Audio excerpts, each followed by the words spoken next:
성부와 성자와 성령의 이름으로 아멘. 사도신경. 전능하신 천주 성부 천지의 창조주를 저는 믿나이다. 그 외아들 우리 주 예수 그리스도님 성령으로 인하여 동정 마리아께 잉태되어 나시고 본시오 빌라도 통치 아래서 고난을 받으시고 십자가에 못 박혀 돌아가시고 묻히셨으며 저승에 가시어 사흔날에 죽은 이들 가운데서 부활하시고 하늘에 올라 전능하신 천주 성부 오른편에 앉으시며 그리로부터 산이와 죽은 이를 심판하러 오시리라 믿나이다. 성령을 믿으며 거룩하고 보편된 교회와 모든 성인의 통공을 믿으며 죄의 용서와 육신의 부활을 믿으며 영원한 삶을 믿나이다. 아멘. 성부와 성자와 성령의 이름으로 아멘.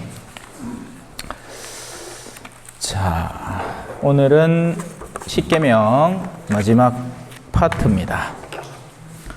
효도하여라. 부모한테 효도해야 되는 줄 모르는 사람 손 들어 보이소. 아무도 없지요. 통과. 근데 하나만 짚고 넘어갑시다. 자, 다음 계명을 한번 볼까요? 자, 오늘 시작할 페이지는 101페이지입니다. 101페이지. 101페이지.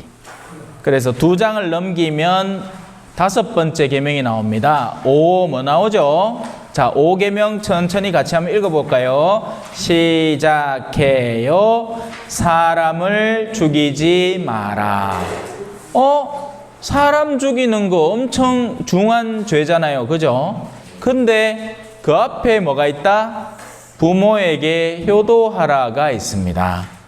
그 정도로 부모에 대한 공경을 우리는 앞세우고 있습니다. 왜냐하면 사랑은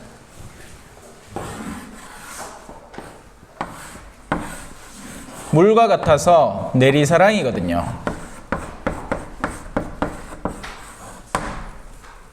고슴도치도 지 새끼는 털이 이 비단결 같다 하면 어머야 니 오늘 왜 이래 보더랍노 갑니다. 네. 고슴도치도.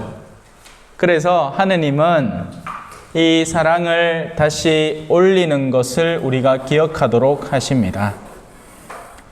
사람은 태어날 때도 약하지만 나중에 어른이 되어도 마찬가지로 약합니다. 그게 제가 맨날 접하고 있는 현실이죠. 어르신들이 오히려 더 애기 같을 때가 있어요. 그죠? 예. 더 철딱선이 없어 보이기도 하고, 더 욕심 많아 보이기도 하고, 근데 그것도 그렇고, 또 잃는 것도 점점 많아. 어릴 때도 왜 지팔 지가 잘 못 쓰잖아. 그죠? 아들이 뭐 손이 제가 익었습니까? 그래, 걸음마도 못 한다, 아이가. 어른들도 다시 애기들로 회귀해 가는 거죠. 점점. 안 빈다, 안 듣겠매다 하면서, 그죠? 예. 그러니 뭐가 필요해요? 보살핌이 필요해요. 그래서 하느님은 우리에게 번성하라 해서 부모가 많은 자녀들로 인해서 풍성하게, 그리고 그 가운데에서 지원을 받고 돌봄을 받도록 그런 구조로 만들어놨는데 요즘은 어때? 아니면 없어. 네. 낸자 오해하려면 몰라. 네. 자기가 벌어놓은 노후 자금이 다 해줄 거라고 착각하죠? 아니죠. 절대 그래 안 되죠. 네. 사각지대에서 기대기 맞고 앉았죠. 네? 가끔 가다가는 가톨릭 신자인데 그런 요양원에서 일하는 사람도 너무 힘들어가지고 어떨 때는 그래갖고 막 안 해야 될 말을 하고 그게 너무 가슴 아파서 고해성사 보러 오고 막 그런 경우도 있거든요. 근데 신앙이 없는 사람이면 왜 잘해줘야 되냐 말이야. 그냥 돈 받는 만큼만 하는 거지. 그리고 요양원들은 탐욕스럽기 때문에, 그죠? 많은 병상들을 만들어 놓고는 담당자를 최소한으로 배치를 하기 때문에 전부 다 신경이 곤두서 있단 말입니다. 아휴, 참. 죽는 것도 일입니다. 태어나가 사는 것도 일이지만 세상 떠나는 것도 일입니다. 그죠? 예. 예.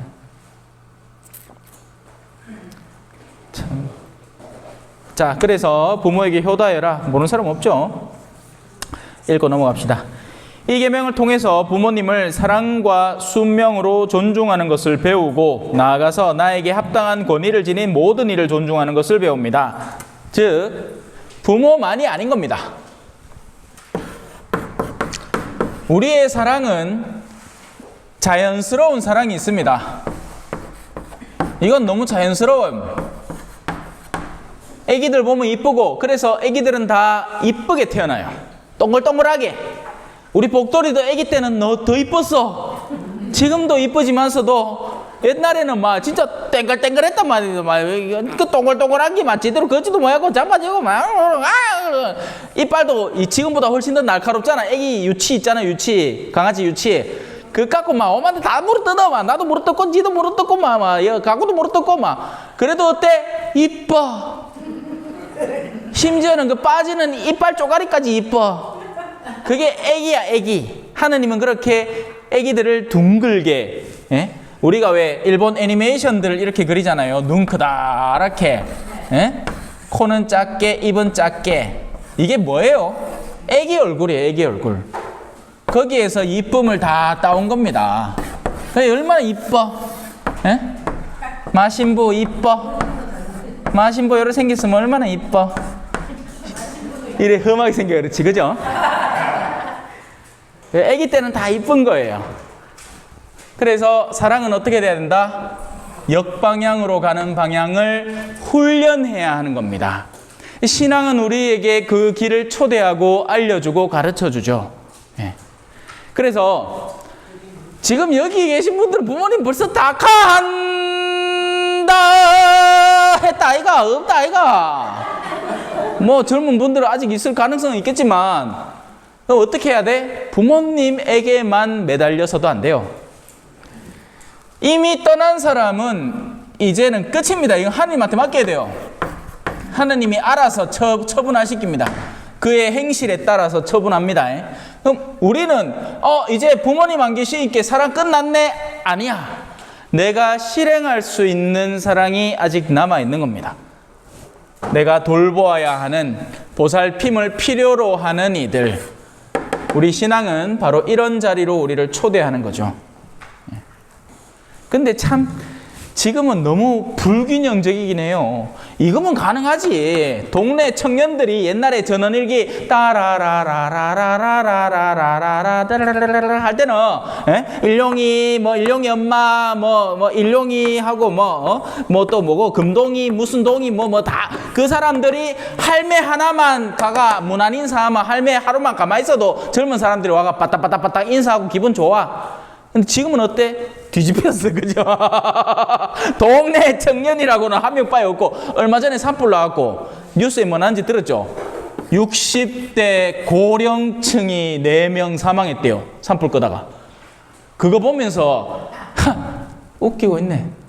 60대 막, 우리 동네 청년. 모르는 소리 하고 있다. 젊은 사람 죽은 거야. 나 그래갖고 그 기사 보면서 너무 안타깝더라고요. 예? 뭐 80대나 90대나 하면 이거 오늘 내일 하니까 어쩌겠나마는. 예? 근데 60대는 이제 막 동네 일할 분들이고 이제 일 다 맡아가고 막 동네 이장하고 막 그거 하고 앉았는데 돌아가실 수 말이 되나 말을. 우리 동네는 70대도 아직 젊죠? 여도 70대 있다 아이가? 예. 젊잖아, 그죠? 스스로를 젊다고 생각하지 않습니까? 젊어요. 자, 그래서 나에게 합당한 권위를 지닌 모든이, 여러분들이 저를 신부라고 부르는데도 마찬가지 이유가 거기 섞여 들어가 있습니다. 신부의 그 한자 안에는 귀신 신자, 영신의 아버지라는 의미를 갖고 있는 겁니다.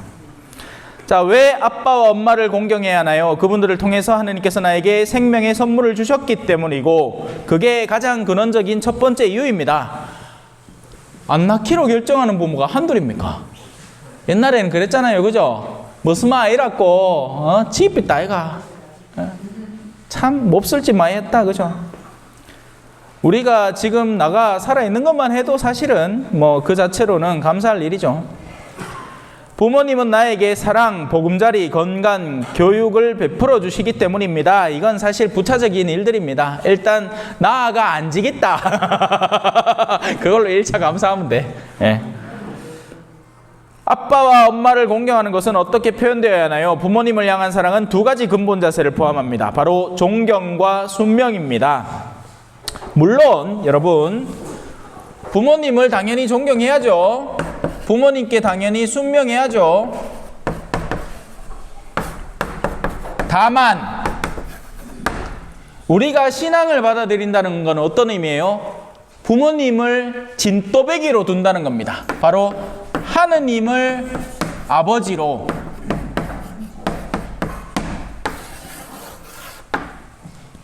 그래서 이분에게 드릴 존경과 순명에 위배될 때는 예외가 됩니다. 부모님이 나를 죄짓게 이끌고 있는데 거기에 존경하고 순명할 필요는 없어요. 이건 예외라고요. 예, 이거 조심해야 돼요. 어디까지 존경하고 순명해야 되느냐? 기본적으로는 존경하고 순명하는 게 맞습니다. 그러나 부모가 자신들의 의지로 자녀를 어둠으로, 악으로 이끌어갈 때는 그때는 예외가 되어야 됩니다. 또 그런 경우도 있습니다. 이제 사제나 수도자들은, 저는 뭐 그렇게 집에서 반대하고 이러진 않았어요. 그냥 오히려 가라 했지. 왜? 대학 등록금이 공짜였거든. 내 때만 해도 그랬어요. 그때 한창 이제 IMF 올 때기도 했고, 그래, 경제도 힘들어지고 하는데, 대학 등록금 공짜있기 얼마나 좋아. 물론 그거 이유만 아니겠지만, 여하튼, 그 이유도 굉장히 작용을 했습니다. 자, 그래서 신부 수녀가 되겠다 하는데 부모님이 반대를 한다.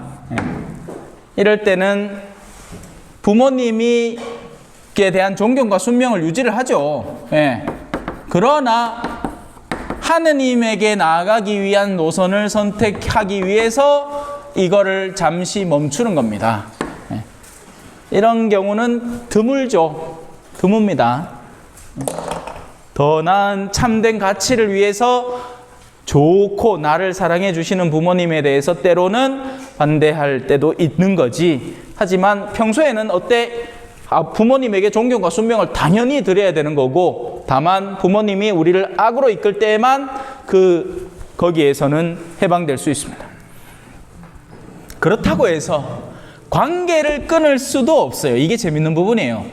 왜? 부모님이라는 것 자체를 하느님이 나한테 기본적으로 선물해 주셨기 때문에 그렇습니다. 그래서 인연을 끊는 건 불가한 일입니다.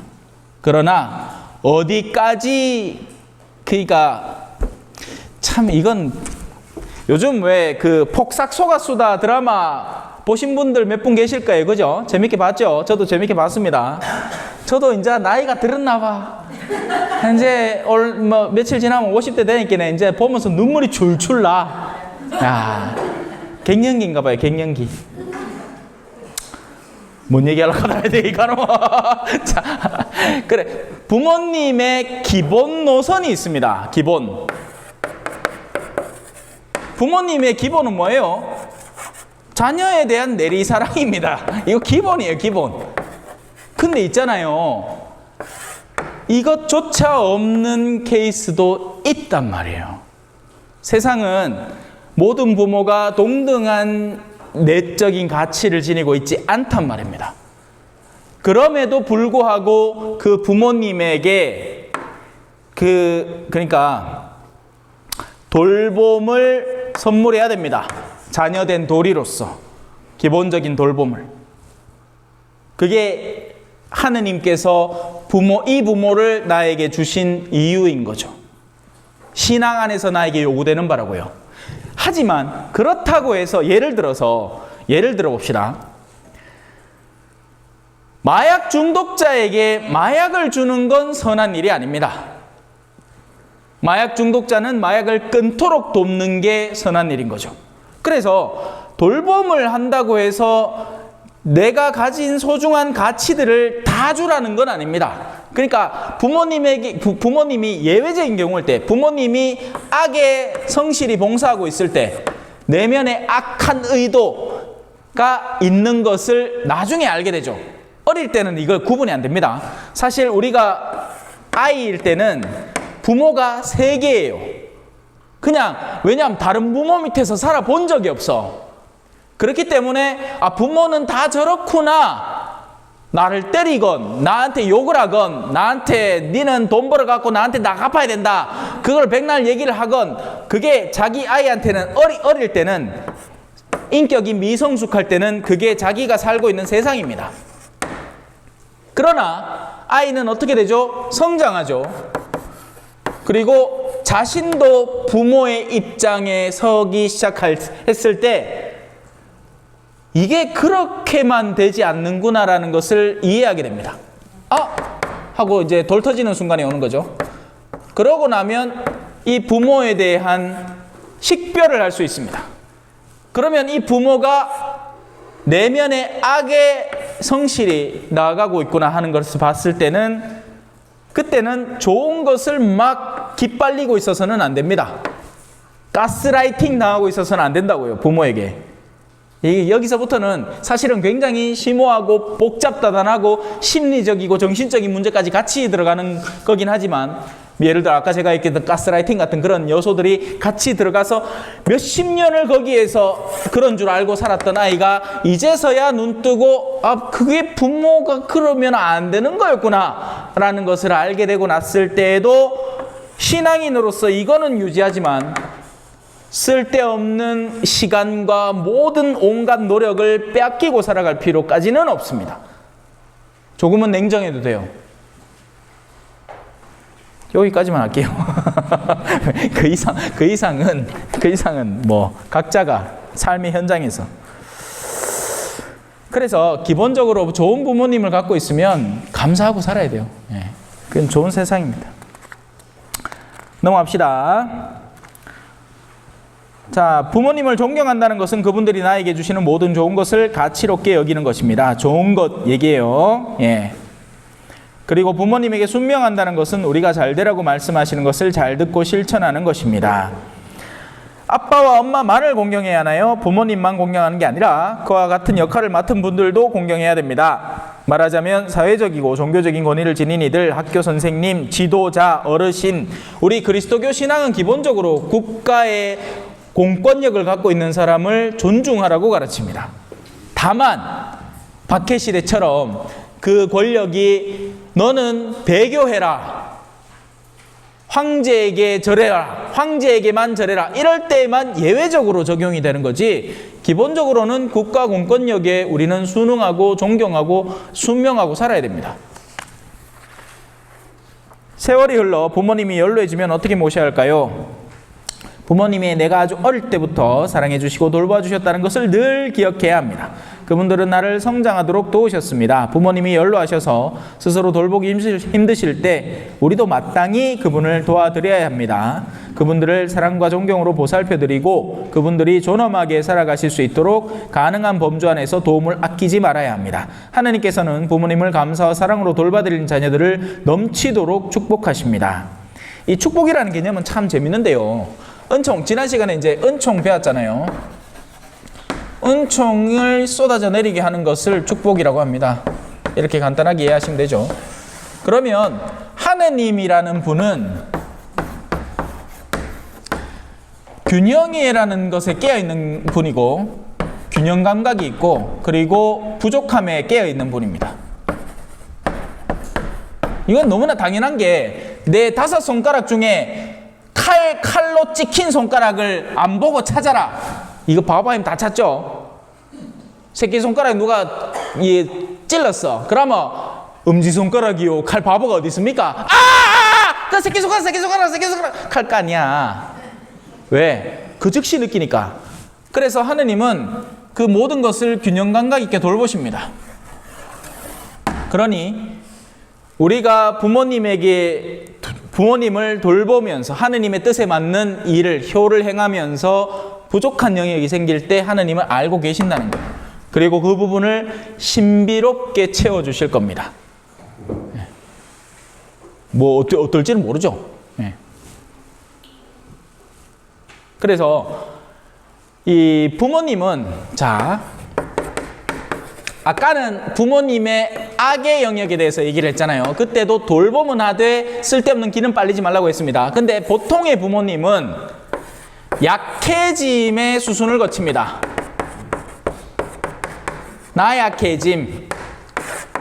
그래서 전에는 쌩쌩하게 걷던 어른들이 이제 다리가, 허리가, 귀가, 여사로 할기라. 왜냐하면 내가 고해소에 안에서 맨날 가거든. 이래 얘기하는데, 신부님 제가 기가, 어르신!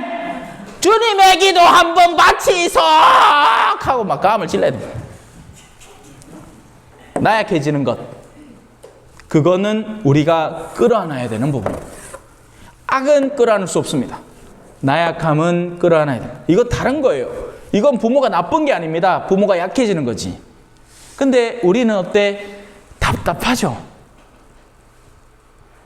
다 잘할 것만 같았는데 점점 아프고 또 아프기 뭐가 들어가? 돈 들어가요. 노력 들어가요. 이것도 뭐 하루 이틀이지. 점점 정신도 심심하고 기억도 안 나고 간다 하고 오늘 어디 간다 하고 방금 전까지 따라오다가 보여 없어 어디 간다 한참 또 동네 돌아다니 찾고 그러면 가슴이 철렁 내려앉지. 그럴 때도 어떻게 해야 돼? 돌보아야 되고 사랑하고 존경해야 되는. 그리고 그때 필요한 힘과 노력들은 모두 하느님께서 은총으로 보완해 주실 겁니다. 필요하다면 물질적인 축복까지 더해서 부모를 봉양하는 데에는 부족함이 없도록 도와주실 겁니다. 어떡해요? 나도 모르지. 하지만 제가 선교지에서 예를 들어서 선교지에서 선교사 월급 빤하거든요. 근데 선교사 월급은 우리 교구 대구에서 줘요. 달러로. 그러면 동네 유지라. 근데 암만 동네 유지라도 사람 그 동네는 또 의료보험도 제대로 없기 때문에 응급실 비용 뭐 이런 거 다 줄 수는 없단 말이에요. 근데 그런 케이스들이 너무 자주 생겨요. 그러면 어떻게 되느냐? 꼭 누가 내한테 연락이 와. 진우야, 네 혹시 거기서 뭐 필요한 거 없나? 내 요번에 뭐 성당에서 무슨 행사 해가지고 모인 게 있는데 네 그 보내주려고 하는데 이제 그 계좌 좀 알려도 하면 딱 맞아. 희한해. 네, 거의 밑에 단위까지 안 틀리게 딱 맞아요. 그런 케이스들이 생길 수 있습니다. 언제? 하느님의 뜻에 맞게 약해진 부모님에게 성실하게 돌봄을 하고 있을 때, 뭔가가 부족할 때 그런 도움을 충분히 기대할 수 있다고요. 너무 자주 닦지 마해서 나 또 있어. 넘어갑시다. 하느님께서는 부모님을 감사와 사랑으로 돌봐드리는 자녀들을 넘치도록 축복하십니다. 간단하게 말하면 나에게 생명을 전해주신 분들을 존경과 순명으로 대하며 스스로 돌보기 힘드실 때에는 사랑으로 돌보아 드려야 합니다. 패스. 105쪽. 사람을 죽이지 말라. 모르는 사람 아무도 없죠. 그러나 하나만 짚고 넘어갑시다.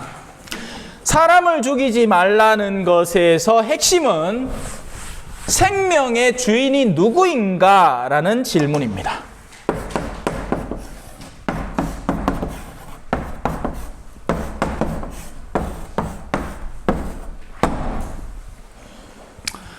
우리는 많은 것들이 우리가 주인이죠. 뭐 이 중에는 내가 주인이. 자, 이거 내 끼입니다. 이거 내가 주인입니다. 내가. 사실은 이것도 누가 사주신 거예요. 여기 내 거라고 부를 거 몇 개 없습니다. 네. 여하튼 내 거는 내가 뭐라고 한들 내 마음대로 한들 아무 상관이 없죠. 내가 지금 이 책 이거 내 건데 이거 찢는다고 해서 여러분들 중에 누가 뭐라 할래요? 신부님 거니까 알아서 하이소. 괜찮아요. 근데 생명은 주인이 누구다? 하느님. 그래서 마음대로 하면 안 됩니다. 마음대로 하면 안 되는 게 뭐가 나올까요? 여기에서 뭐가 다 나오느냐? 가톨릭의 윤리관이 등장을 하는 겁니다. 낙태, 안락사,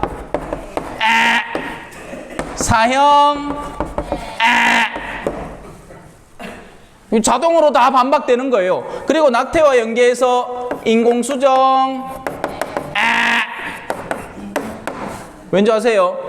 난자를 호르몬으로 뽑아내서 한 개만 딱 착상시키고 익히는 게 아니야. 다 수정을 시킨 다음에 수정란을 만들어 버립니다.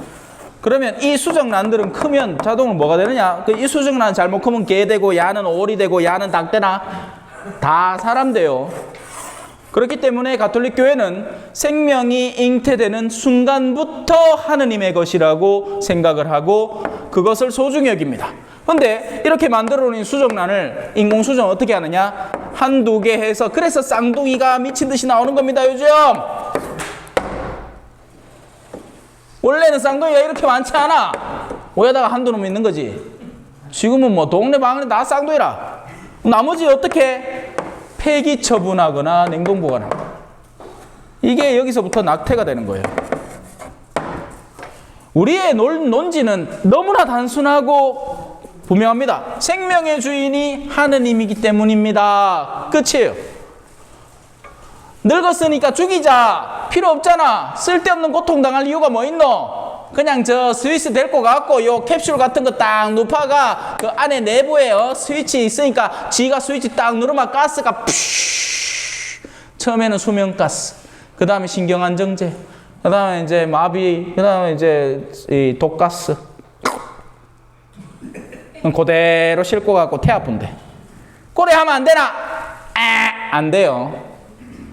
자살이에요, 자살. 그래서 안락사 이전에 자살이 먼저 나옵니다. 자살, 안락사, 자, 여기에서 약간 그러니까 예외가 아니에요. 뭐냐? 불필요한 치료 행위를 멈출 수는 있습니다.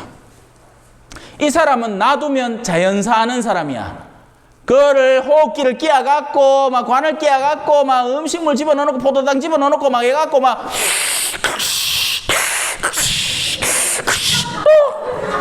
하고 앉았어.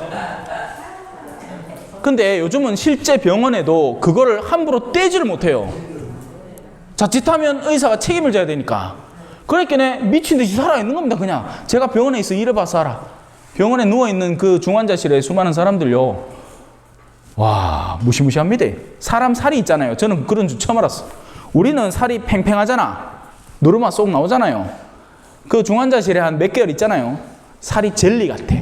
쓱 누르면 반투명해요. 누르면 나오지도 않아요. 지문이 그대로 찍혀요. 그래서 자세 옮긴다, 포지션 체인지라고 해가 2-3시간마다 해야 욕창이 안 생기거든. 제가 그거 했단 말입니다. 가톨병원에서. 그래갖고 하마 그 눌린 자국, 손에 잡은 자국이 그대로 남아있어요, 한동안. 요즘 현대 과학기술은 대단하기 때문에 이미 죽었어야 할 사람을 계속 살려놓는 겁니다.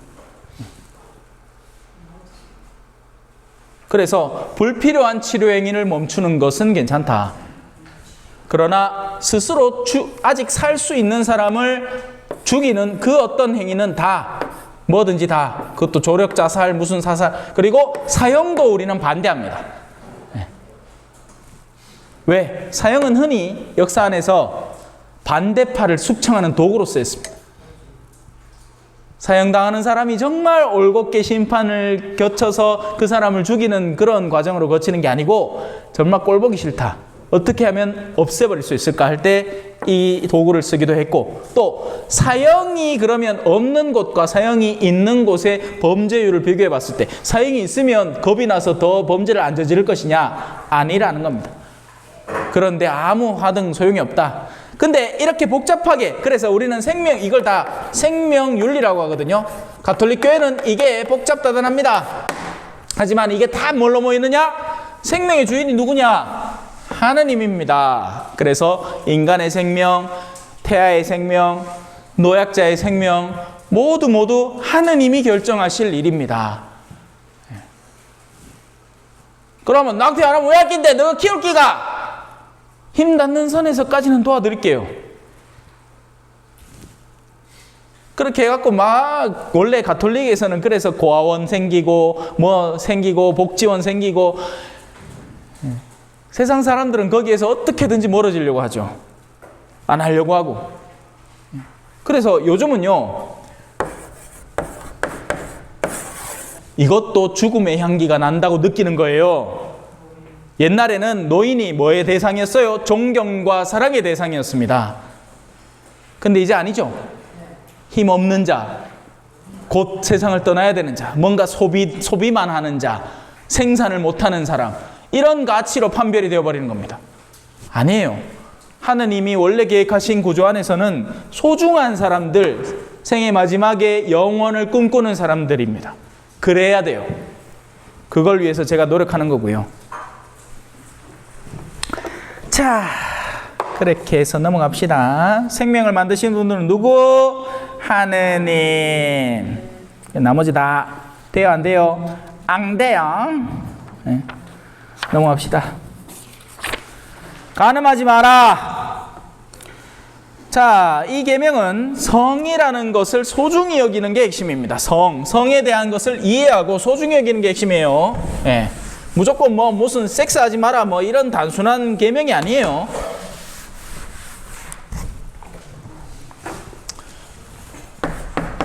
자, 요즘 미국에서는 정말 희한한 일들이 벌어지고 있고, 그 가운데에서 심지어 국내에서도 차별금지법이라는 것이 다루어지고 있습니다.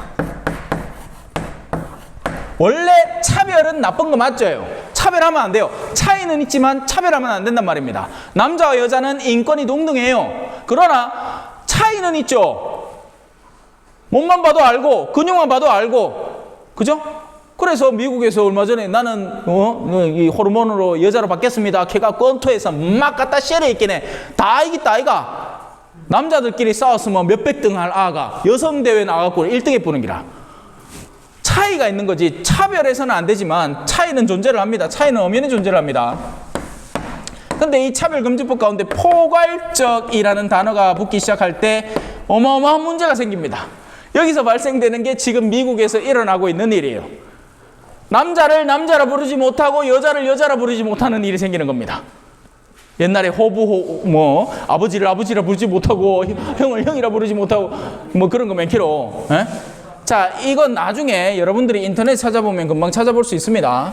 그래서 지금 그걸 다룰 게 아니고, 원래 하느님은 성이라는 것을 만들었습니다. 그리고 그 성을 남성과 여성으로 만들었죠. 그래서 가톨릭 교회에서는 이 두 가지 성 말고는 없습니다. 없어요. 우리 딴 거 생각 안 해요. 무슨 젠더니 성적 지향이니 이딴 거 없습니다. 무슨 트랜스젠더니 이런 거 없어요. 그냥 그 사람들 이상한 사람이야. 예. 그렇게 이상한 사람이 있다고 해서 차별하면 안 되지만 이상한 건 이상하다고 인정을 하는 겁니다.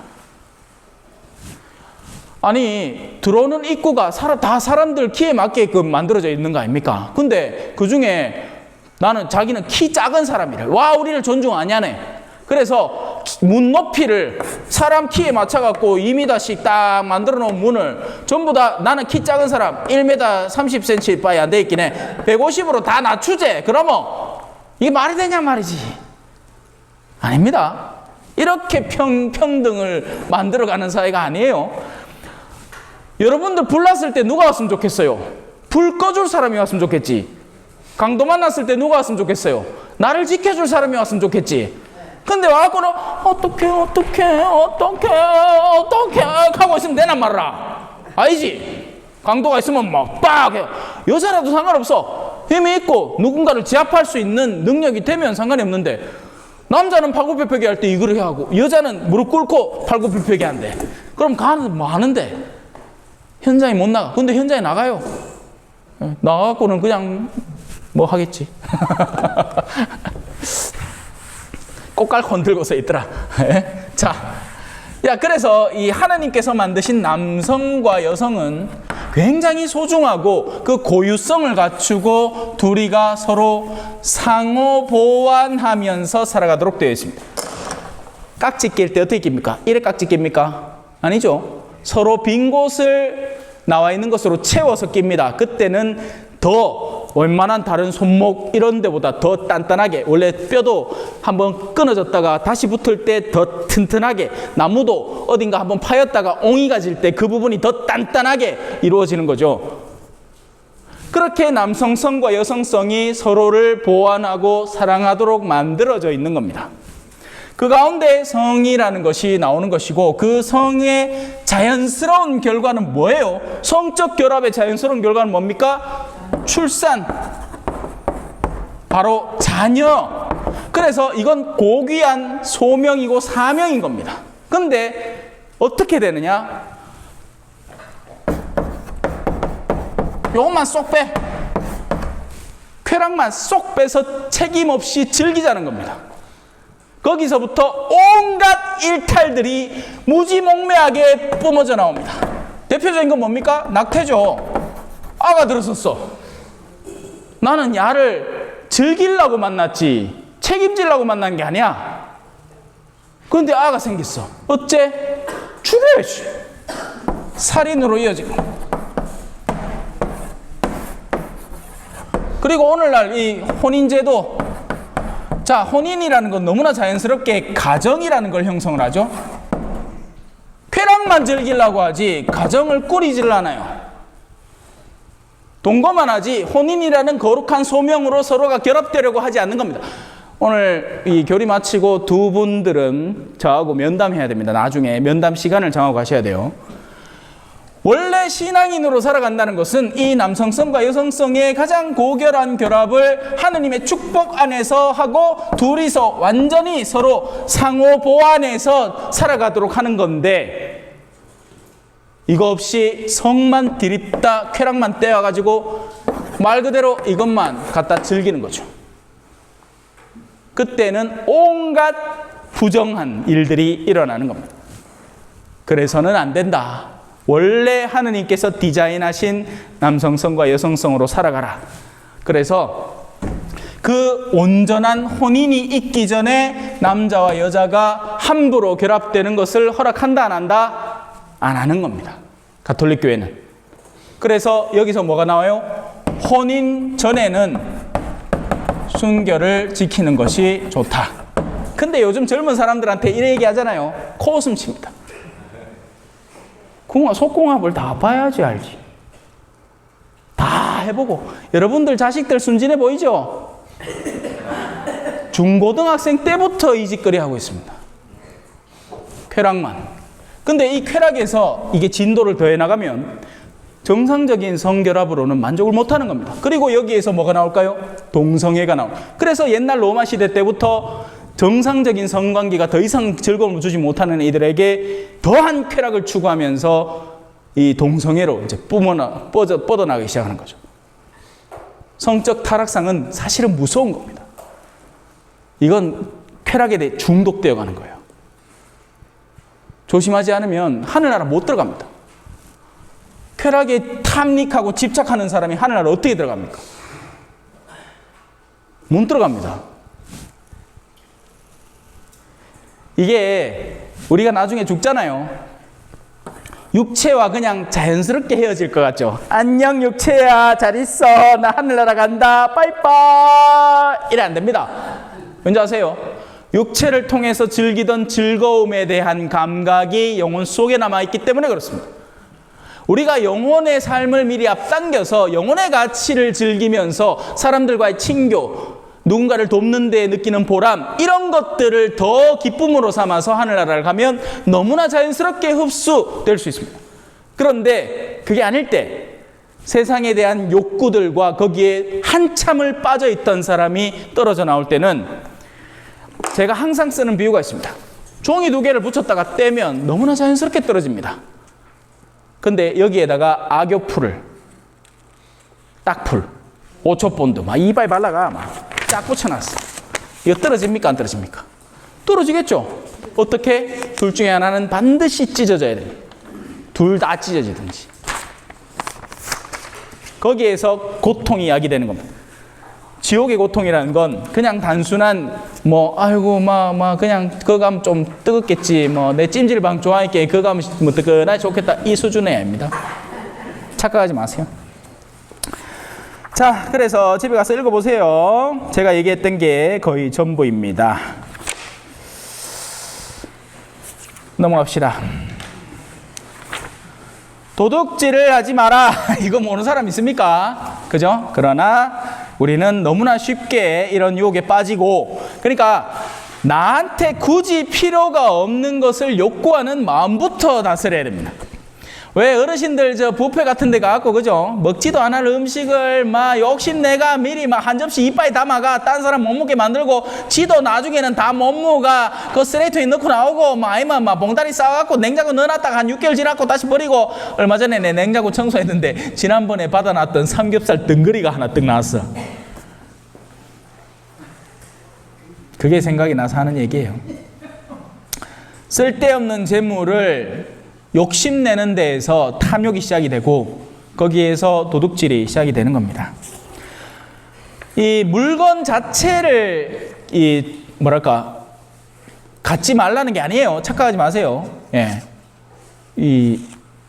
우리는 필요한 겁니다. 세상을 살아가면서 돈도 필요하고요. 그거는 본래의 목적과 기능을 통해서 필요한 겁니다. 근데 그 이상의 것을 탐할 때 그건 과욕이 되고 내 수준 이상의 삶을 욕구하는 게 되고, 거기서부터 수많은 문제들이 벌어지니 현대의 수많은 젊은이들이 겪고 있는 문제 가운데 하나죠.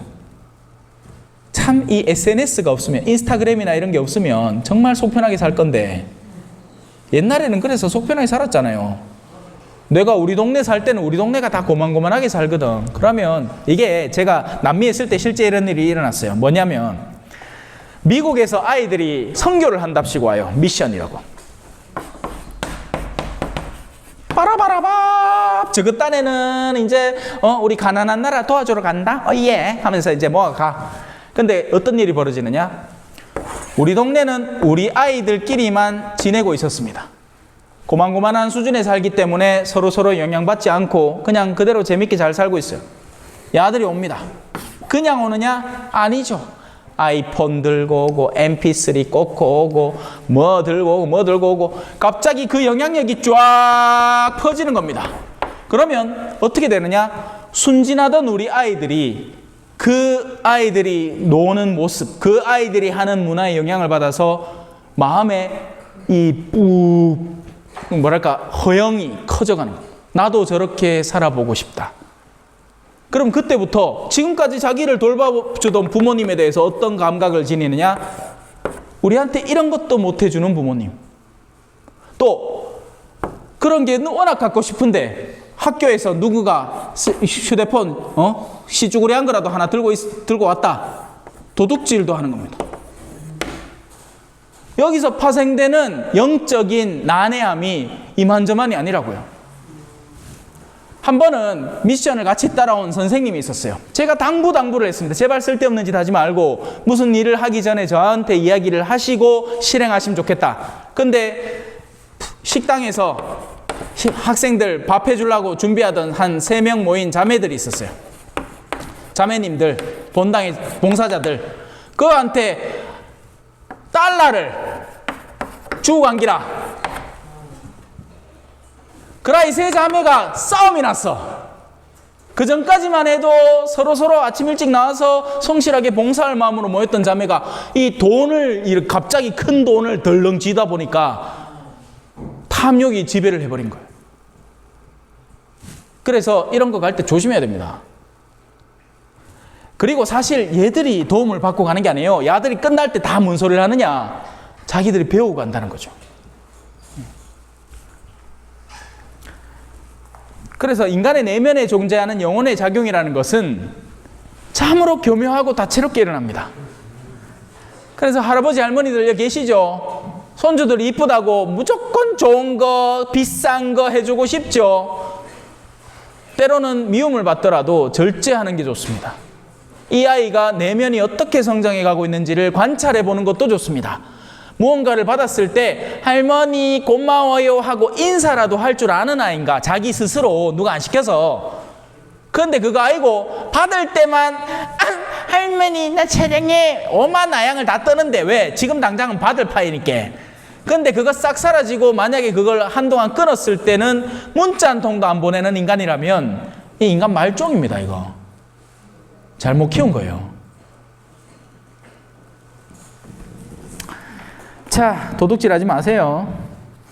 넘어갑시다. 그 밑에 그 113쪽 밑에만 한번 읽어드릴게요.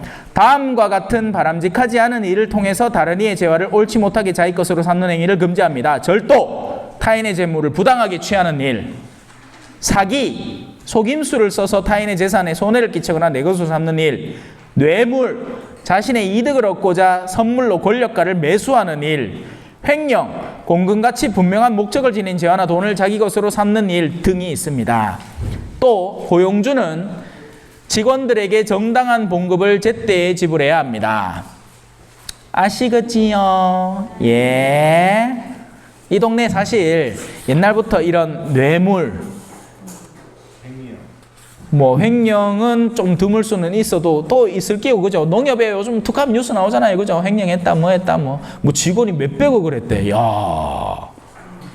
또 나아가서 이제 우리 외국인 이민자들 왔을 때도 가들 불법 체류자라고 막 쫓아내고 막 벌금만 얼마네 막 가들 원래 봉급을 안 줘도 되거든. 그런 못된 생각하는 사람이 설마 우리 신자들 중에는 없겠지. 넘어가겠습니다. 거짓 증언을 하지 마라. 자, 거짓말 하면 안 된다는 건 모르는 사람 없죠? 예. 자, 그 중간에 그것만 봅시다. 진리에 반대되는 것을 금지합니다. 거짓말, 사실이 아닌 줄 알면서 무언가를 말하는 일. 그래서 이런 얘기 들어봤습니까?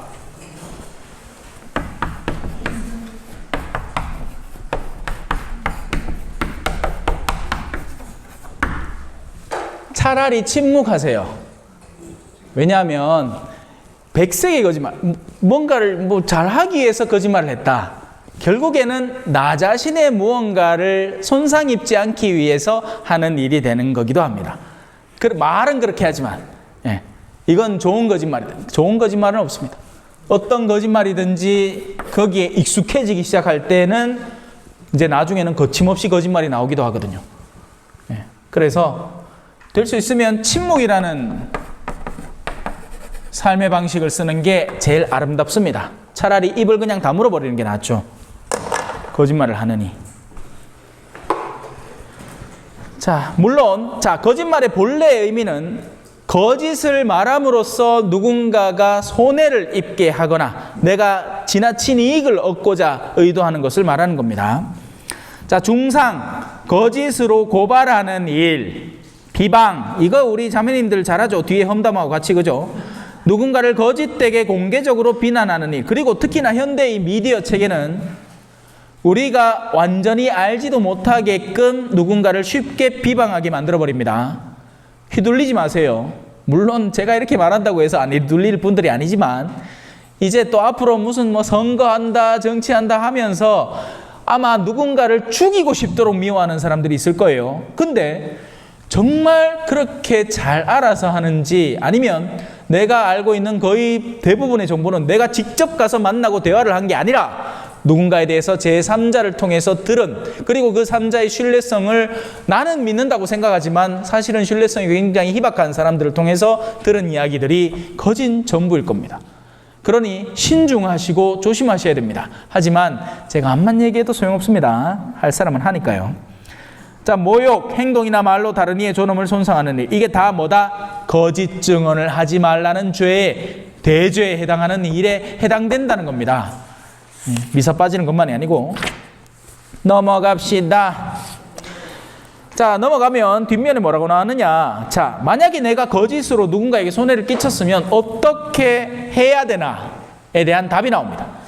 용서를 청하는 것에만 멈추지 말고 내가 야기한 손해를 회복하려고도 애를 써야 되는 겁니다. 만약에 이미 세상을 떠난 사람이 대상이라면 예외겠지만 그게 아니고 아직 뻔히 살아있고 내가 알아. 내가 저 자매 원래 안 저런 사람인데 저렇게 얘기해갖고 거짓말로 해가 저 사람한테 손해가, 딴 사람이 저 사람 미워하도록 만들어가 성공했어. 근데 성공하고 나니까 양심이 찔려갖고 그 사람한테 미안하다, 내 욕했다 하고 차뻗는 기라. 근데 딴 사람은 계속 그 그릇된 의견을 가지고 계속 그 사람을 비방하는 계속 후폭풍이 있다면 내가 그 사람들에게 다시 가서 그걸 회복해야 되는, 올바로 바로 잡히는 겁니다.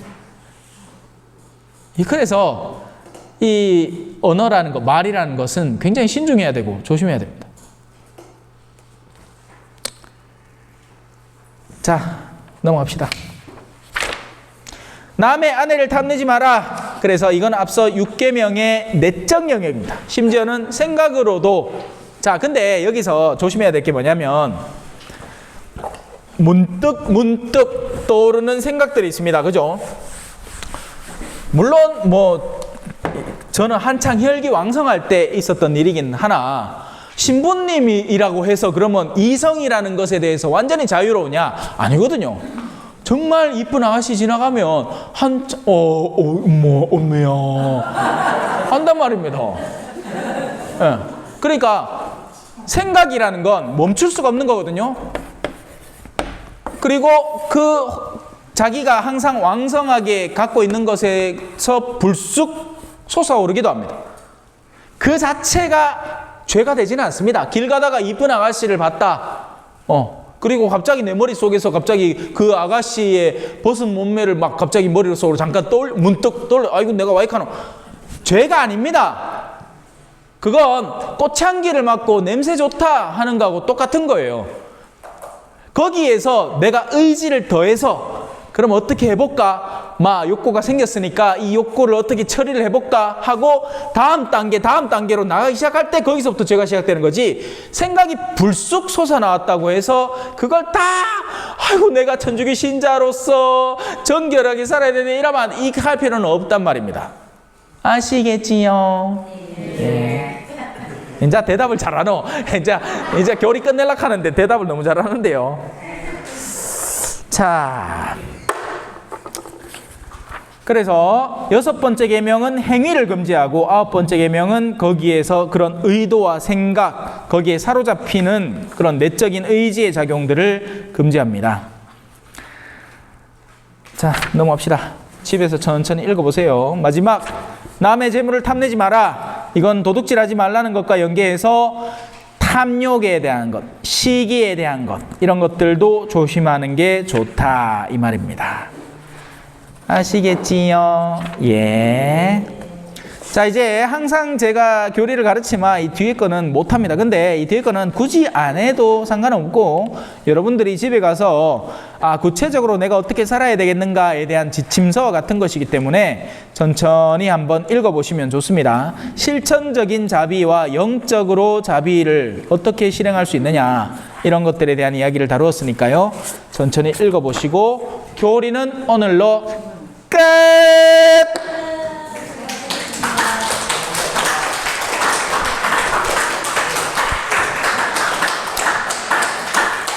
자, 그래서 오늘로써 교리는 끝이고요. 네, 사실 평소보다도 훨씬 더 많이 한 교리반입니다. 부활이 한참 뒤, 옛날 같으면 지금 벌써 부활 끝나고 있었어야 돼. 근데 부활이 지금 한참 뒤라가지고. 자, 그래서 다음 주는 좀, 그러니까 스스로 마무리 잘 하시고, 예. 혹시 우리 교리반에서 예비자분들에 대해서 뭔가 전하거나 이래야 될 게 다음 주에 있습니까, 수녀님? 특별한 거 없죠? 지난번에 우리 수녀님이 한번 교리는 했고, 웬만한 분들은 다 개인적으로 필요한 것들은 다 면담을 하셨기 때문에, 자, 다음 주 교리반은 이제 쉬시고, 그리고 부활, 19일 날 밤에 8시부터 미사가 시작이 됩니다. 근데 성주간이라는 것, 자, 우리 부활이 제일 중요한 축제라고 했죠. 그리고 그 부활이라는 정점 앞에 거룩한 한 주간 해서 목, 금, 토의 토요일 날, 그러니까 우리가 토요일 날 세례를 받아요. 이때 부활 성야가 있고, 목요일 날 저녁 8시 미사에부터 성주간이 시작이 됩니다. 그리고 금요일 오후 3시, 15시, 20시, 요때는 순환 예식이 있습니다. 그래서 바쁜 분들은 어쩔 수 없고, 직장에 다니시고 바쁜 분들은 이거는 못하는 거예요. 근데 그거 아닌 분들은 목요일 날 저녁 미사를 와서 제일 앞자리에 앉으셔서 신부님이 하는 것을 유심히 한번 지켜봤으면 좋겠고요. 금요일 날도 오후 3시에 오셔서 우리 신자들이 다 함께 모여서 십자가의 길이라는 기도를 바칩니다. 그 기도 바치는 거 같이 이렇게 한번 들어보셨으면 좋겠어요. 네. 그리고 토요일 날 저녁 8시에 세례가 있습니다. 세례명 다 정하셨으리라고 믿습니다. 그리고 대부, 대모 다 정하셨으리라고 믿고 자, 됐지요? 네, 그러면 마친 기도 바치겠습니다. 영광송 바칠게요. 성부와 성자와 성령의 이름으로 아멘. 영광이 성부와 성자와 성령께 처음과 같이 이제와 항상 영원히 아멘. 성부와 성자와 성령의 이름으로 아멘. 수고하셨습니다.